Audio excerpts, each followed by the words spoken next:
मैं पूरे मंच से निवेदन करूं, इससे भी अधिक संख्या में लोग एक दिन के लिए आते हैं। यह मंच भी लगा होगा, यहाँ टेंट भी लगा होगा, डब की पार्टी भी आई होगी, किसी ने वहां भोजन सामग्री की व्यवस्था भी करी होगी। मैं कसम उठाकर कहता हूं उदयपुरवाड़ी की जनता के सिवा मुझे एक पैसे का नहीं पता कौन क्या करता है। और एक भी कार्यकर्ता मंत्री महोदय मुझे आके ये नहीं बताता कि मैंने तेरे चुनाव में कि तेरे कार्यक्रम में 10 का नोट लगा दिया। इससे बड़ा सौभाग्यशाली कौन हो सकता है। मैं घर वालों से दूर आपके बीच में रहता हूं, लेकिन मुझे कभी भी बूढ़ा में रहने के बाद ऐसा एहसास नहीं होता कि मेरा कोई घर नहीं है, मेरा कोई बुजुर्ग नहीं है, मेरा कोई भाई नहीं है, मेरी कोई बहन नहीं है। उदयपुरवाड़ी की हर मातृ शक्ति मेरी बहन है, मेरी मां है, हर नौजवान मेरा भाई है, हर बुजुर्ग मेरा पिता है। और आपके प्यार और स्नेह की वजह से मैं आज आप लोगों के बीच में खड़ा हूं। ये चुनाव हार जीत तो वाजपेयी जी को सुनो। वाजपेयी जी की लाइनें में जगह जगह दीवारों पे लिखे पढ़ता हूं। उन्होंने कहा है कि न हार में ना जीत में, न हार में ना जीत में, किंचित नहीं भयभीत में, कर्तव्य पथ पर जो भी मिला ये भी सही वो भी सही, हार नहीं मानूंगा, हार नहीं मानूंगा, रार नहीं ठानूंगा, वरदान नहीं मांगूंगा। एक भी दिन लोग कुछ भी कहें, मीडिया के लोग कुछ भी करें, कई बार बातें बनाते हैं, आपने लोगों से ये कहा, आपने ये कहा, मुझे हार का एक भी दिन गम और मलाल नहीं है, क्योंकि मैं हारने के बाद बार जब निकला तो मेरे आंसू पोंछने वाले उतने ही लोग थे जितनी की मैं आशा भी नहीं कर सकता था। इसलिए मैं बातों की परवाह नहीं करता। और ये 400 की गिनती है। 15 साल में 58,000 में एमएलए बनकर निकला था। भाई साहब से निवेदन करना चाहता हूं, मैडम आपको भी बताना चाहता हूं, भामू जी आपको भी बताना चाहता हूं, बबलू जी आपको भी बताना चाहता हूं, 58,000 का आंकड़ा दोबारा मैंने नहीं सुना। 58 के 63 हुए, 63 के 68 हुए, 68 के 70 हुए। चुनाव 3 बार हारा, वोट हमेशा बढ़े। आपकी गिनती मुझे आपके बीच में जिंदा रखती है, आपकी गिनती बार बार आपके बीच में लेकर आती है। और आपकी गिनती के लिए मैं राजस्थान की सरकार से बार बार अनेकों बार लड़ता भी हूं, झगड़ता भी हूं, कुछ भी करता हूं, पर आपके काम तो करा के लाता हूं। 30 साल से लगातार लोगों ने आपको धोखा दिया। अब की नहर का पानी आएगा, अब की बार चुड़ीना में पत्थर लगा है, अब की बार कालोटा में पत्थर लगा है। 30 साल लगातार आपने कांग्रेस को वोट दिया पार्लियामेंट में, विधानसभा में। 15 साल लगातार आपने उदयपुरवाड़ी में वोट दिया। कभी ऐसी मशीनें लगा के लेवल ले रहे, याद है ना 13 का चुनाव, 18 का चुनाव, जगह जगह मशीनें लग रही थी। चौधरी तेरे से कुछ होने वाला नहीं। वो देख एक विधायक है जो अपने आप को कह रहा मैं राजस्थान सरकार का मंत्री हूं, मैंने मशीनें लगा दी, लेवल निकाल रहे हैं। वो लेवल किस चीज के निकाले ये तो मेरे को पता नहीं। मुझे लगता है फॉरेस्ट की जमीनें हड़पने के लिए लेवल निकाले होंगे, पर पानी की बूंद नहीं ला पाया। मैंने आपसे कहा था हारू के जीतू, कुंभालिप का पानी तो ला कर रहेंगे। मंत्री महोदय की मेहरबानी से, संतोष जी और वेलावत की मेहरबानी की, इन्होंने पार्लियामेंट में 18 से 23 के बीच में, 19 से ना 14 से 19 के बीच में, 14 से 19 के बीच में जो प्रस्ताव तैयार किए, जायका की जो फाइल जापान में गई, कांग्रेस की सरकार उस फाइल को वापस लौटा कर नहीं ला पाई। हमारी सरकार के पार्लियामेंट के सदस्य उस काम में कुछ नहीं कर पाए, क्योंकि काम करने वाले करते हैं, बिरले ही लोग होते हैं जो काम करते हैं। आप ये सोचते हो कि विधायक बनने से कोई काम करेगा तो दिमाग से निकाल देना। विधायक की कोई बात नहीं। आपने सरपंच नहीं देखे क्या काम करने वाला सरपंच काम करता है, जो जिनके खेत बसता नहीं है वो गांव में मक्खी मार के वापस आ जाते हैं। फिर 5 साल आप बात कहते हो तो 5 साल डूबगा गेल नहीं।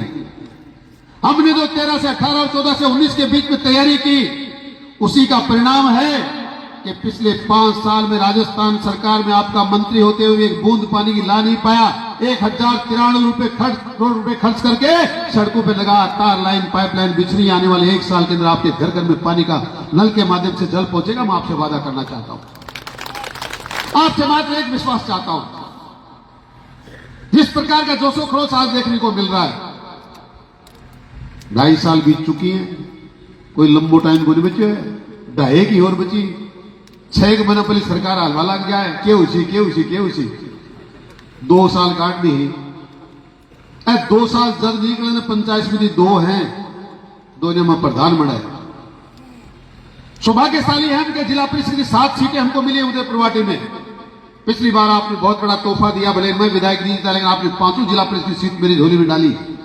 आज आपसे कहना चाहता हूं, चाहते हो कि लगातार आपके कदमों चरणों में बैठकर इसी प्रकार सेवा करता रहूं, चाहते हो कि इसी हिम्मत के साथ आगे बढ़ता रहूं, तो दोनों पंचायत समितियों को प्रधान बनना चाहिए, गांठ बांध कर जाना इस बात की आज।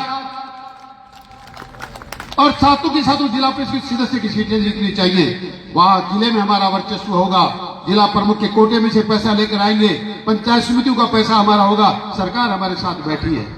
मैं हारा हूं तो मेरे सर पे हाथ रखा है, मैं जीता हूं तो मेरे सर पे हाथ रखा है, और मैं इन चरणों में बैठकर कुछ भी काम अपना करा के जो वाजिब है, ये तो आप याद रखना, यहाँ गैर वाजिब काम नहीं हुआ करते, और वाजिब है वो रुका नहीं करते। इसलिए ये बात आज तय करके जाना, ये लड़ाइयां खत्म करो।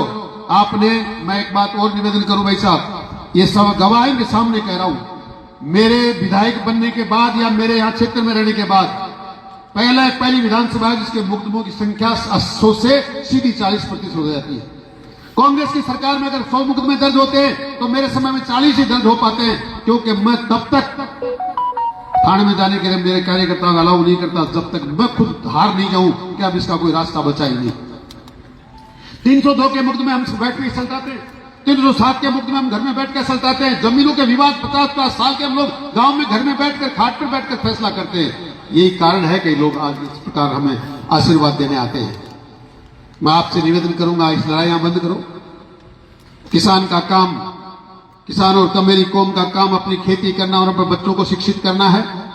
हम लोग अपने बच्चों को शिक्षित करने के लिए, खेती करने के लिए आपस में भाईचारे की भावना के साथ जब जिएंगे तो दुनिया की कोई ताकत हमें आगे बढ़ने से रोक नहीं पाएगी। लोग लड़ाते हैं क्यों?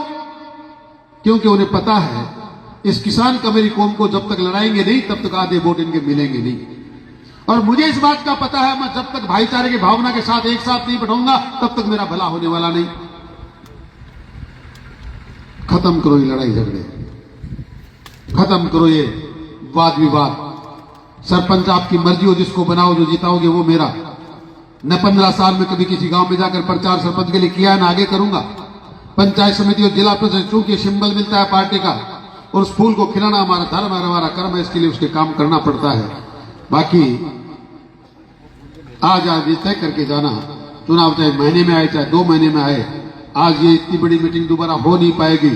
तय कर लो क्या क्या करना है, किस किस को आगे लाना है, कौन कौन हमारा काम कर सकता है, कौन कौन हमारे साथ मजबूत रह सकता है, क्योंकि जिताऊ टिकाऊ सब प्रकार के आदमी हमें चाहिए।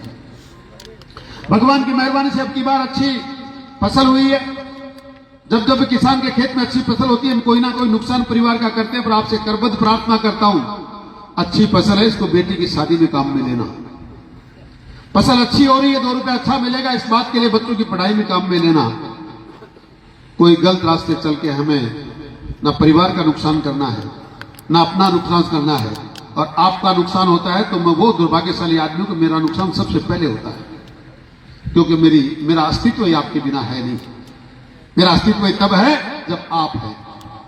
और ये लोग, आप लोग जब भी आपको निवेदन करता हूं, आप सिद्ध करते हैं कि हम तेरे साथ खड़े हैं, और आपके सहयोग की वजह से मैं इतना आगे चल पाता हूं। आपसे लंबी चौड़ी बात सरकार की, नफे नुकसान की, सरकारों के फायदे की, देश की प्रबलता की, देश की संप्रभुता की बातें माननीय मंत्री महोदय ने खूब बताई है। नाराजगी की बात भी समझन जी खूब कर चुकी है। नाराजगी की कोई विषय नहीं है, मैं परिवार का सदस्य हूं। जितने लोग बैठे हैं, मंत्री महोदय, एक व्यक्ति ऐसा आप किसी का भी रंबली ना आंगुली करके उठा लो, उसी का नाम बताऊंगा, उसी का गांव बताऊंगा, उसी के पूरे परिवार के रिश्ते बताऊंगा, इसका रिश्ता है कहां। जितने लोग बैठे आपकी मर्जी उसको बुला लो, और नहीं तो आप कहोगे इसको बुलाओ, उसी को नाम से बुलाऊंगा। इतना पारिवारिक आत्म सम्मान हमारा है, आत्म संबंध हमारा है, इसलिए आगे बढ़ पाते हैं। ये संबंध हमारा इसी पर बना रहे। हार जीत क्या है, क्या जीत कर भी कोई क्या कर लेगा? कोई जीत तो गया ही है, जीत के तो कोई गया ही है। दिखा दो एक काम, 2.5 साल के अंदर फलाना काम हमारा हो गया। मैंने तो अखबार के बीच में आज पूरा पन्ना भर के आपके बीच में दिया है कि इतने काम हो चुके हैं, आज कोई सा भी चैलेंज कर देने में से एक भी काम नहीं हुआ। और आगे फिर आपसे वादा करना चाहता हूं, इसी प्रकार मजबूती से खड़सात खड़े रहना, कामों की लाइन लगा देंगे, विकास की गति को बढ़ा देंगे, इसकी चिंता करने की जरूरत नहीं। हमारे साथ सरकार बैठी है, कितने जीतने वाले एमएलए के साथ कोई एक व्यक्ति नहीं होता। इतना बर्दस्त यहाँ पे सरकारों का, और माननीय मंत्री राजस्थान की सरकार में किसान का बेटा पहली बार इस प्रकार के विभाग को ऐसे किसान के बेटे को मिला। शहरों के मंत्री हमें नहीं बनाते, शहरों के लोग बनते हैं। जब से मैं राजनीति की जान पहचान रखता हूं, पहली बार एक किसान के बेटे को स्वायत्त शासन जैसा विभाग, जो बहुत बड़ा विभाग होता है, क्योंकि वो एक ईमानदार व्यक्तित्व के धनी है। और इसलिए